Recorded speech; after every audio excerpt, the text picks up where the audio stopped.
Alright, what's going on, everybody? Welcome back to another review of Monday Night Raw. We are on the February 22nd edition, 1993 of Raw. I believe this is like 5, 6 episodes in now to the history of Raw, but that doesn't really matter. We're just going to keep going. So, starting off Raw, we get Rob Bartlett opening Raw with the Snl Open by saying, "Live from New York, it's Monday Night Raw." I don't know why they haven't done this more in its history. This kind of goes really well with the show, I think. Like if you always started like that, no matter where you're from, I think it would give it a little bit of a bigger feel to the episode. Like, oh shit, they're telling us where it's from. This has to be important. You know what I mean? Live from Chicago, it's Monday Night Raw. Live from Las Vegas, it's Friday Night SmackDown. Before the show actually starts, I think we'll give it a. It's not really stealing from SNL, even though it kind of is. But, they don't own that, do they? Anybody can say that? Live from my bedroom, it's Raw Review. Now, anyway, let's keep going. The show obviously intros. We get the sirens, the infamous or famous sirens that we get at the start of the show for these episodes. Vince McMahon, Randy Savage, and Bartlett run down the show and what's going to happen on it. They do mention that Hulk Hogan is going to be here, so we'll get to that a little bit later. Bam Bam Bigelow to take on a jobber in the first match. To speed this up for me and you, for me, obviously having to watch these shows, speeding it up because once I get to the 2 hours, and I think I'm going to hit some episodes that are 3 hours, it's just going to speed it up for me and for you guys as well, having to listen to these. It'll make, 15-minute episodes go from 15 to about 10 minutes if I cut some of these out. We all know what happens in jobber matches, and we all know what they're meant to do, right? It's to get the one singles or tag team over and showcase their skill. I mean, I don't think it makes sense for me to sit here in each and every episode and dissect what happens in these matches. So instead, what I'm just going to do is let you know the results and move on. Unless obviously there's some interference or anything of significance. So of course, Bam Bam gets the win here. Moving on to the sit down interview with Vince and Hulk Hogan. Vince asks Hulk to address if he is going to return to in-ring competition. Not to the WWF in general, but if he's going to come back in the ring. Hulk Hogan does say that because he's a sports entertainer, people want to dig into his past, attacking the mainstream medium or the mainstream media and how they report anything if it's false. But the Hulkamaniacs don't dwell on the negative, but instead focus on the positive. Kind of some foreshadowing there by Hulk Hogan to what happened to him in 2015. Hulk Hogan fans didn't care about what they heard, and he attacked Gawker by suing them for a couple $100 million. Now, I don't want to get into that though. I want to try and keep these reviews solely on what happens on the show and what was going on during that time. What he said was wrong in 2015, what we heard in the tapes, we all know that. So let's just go ahead and move on to the next match. We have Tatanka and the Nasty Boys taking on the Beverly Brothers and Shawn Michaels in a 6-man tag match. They all brawl at the start of this, and eventually we get some control. Everyone goes to their corners, and we get a one-on-one in the ring. The good guys in control for most of the match. Funny to think of guys named the Nasty Boys as good guys. Brian Knobbs then gets sent to the outside and into the ring steps, giving the heels back the control. Tatanka gets the hot tag from one of the Nasty Boys. Shawn lands on his groin on the ropes, and Macho Man says, "Ride that motorcycle." That was probably the same line he used on Stephanie, who knows. Tatanka hits his Samoan drop finisher but gets interrupted by one of the Beverlys. However, it was a terrible looking leg drop to stop the count. You can see he missed it entirely, but as Shawn goes for his suplex finisher, Tatanka reverses it into a roll up and gets the win for his team and remains undefeated.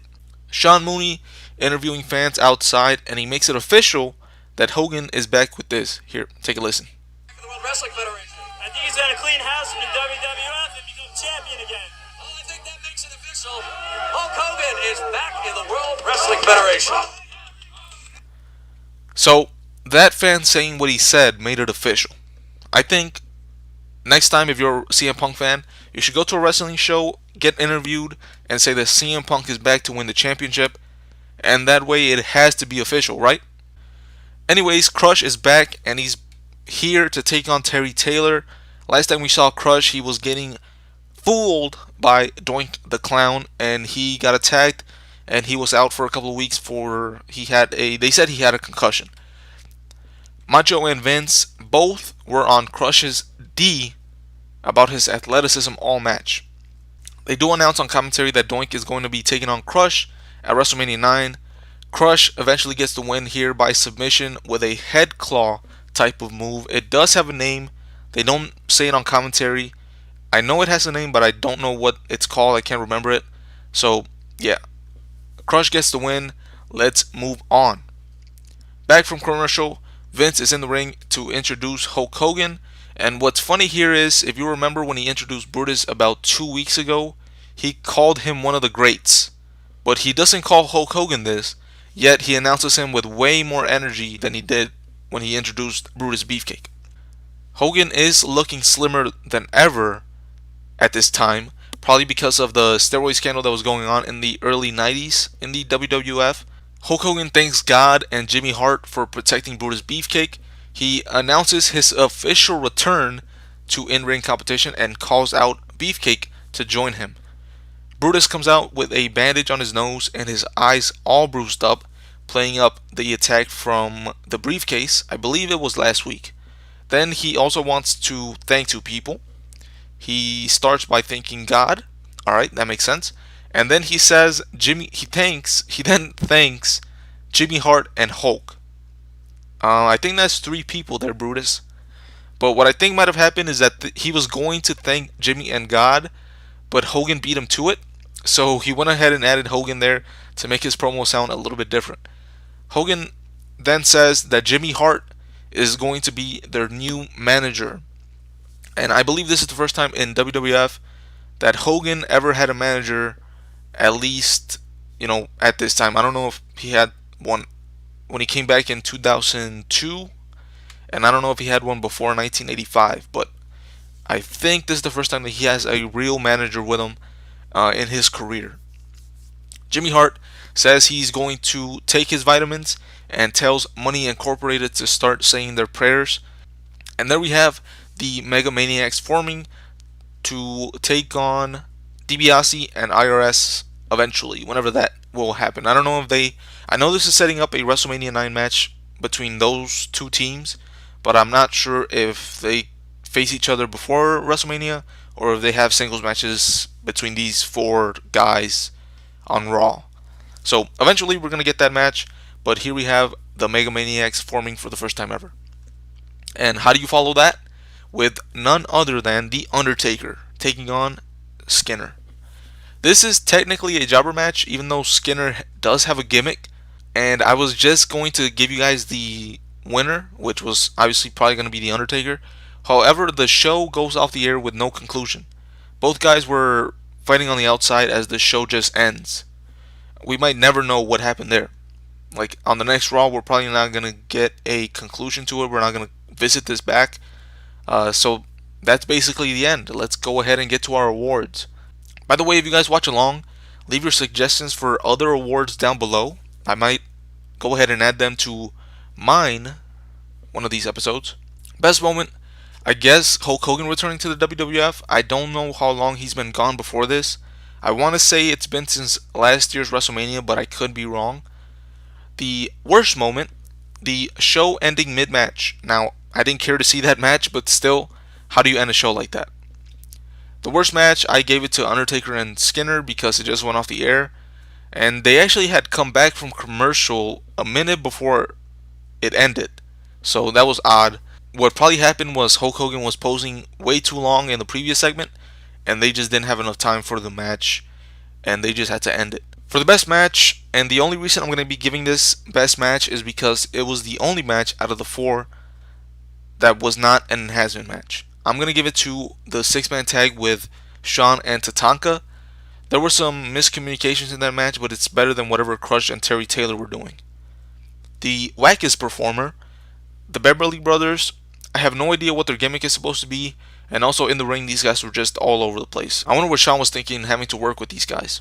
For the Standout Performer Award, I'm going to give it to Hulk Hogan on this night. He had a good promo and a backstage interview. He gets his message across while keeping the crowd invested, and he delivers his lines better than most of the guys on this roster.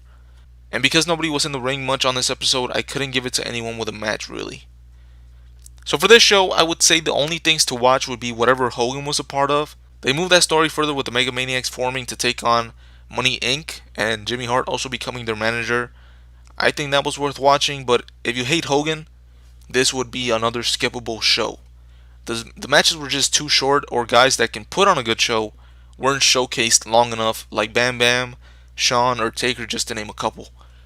So now that makes it 4 good shows and 2 bad shows in Raw's history. Moving on though, as we get closer to WrestleMania 9, we're going to see if they have better segments to push those storylines.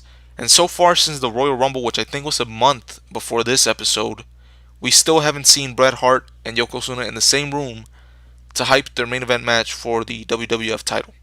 So that's going to do it for this episode. Catch you guys on the next one.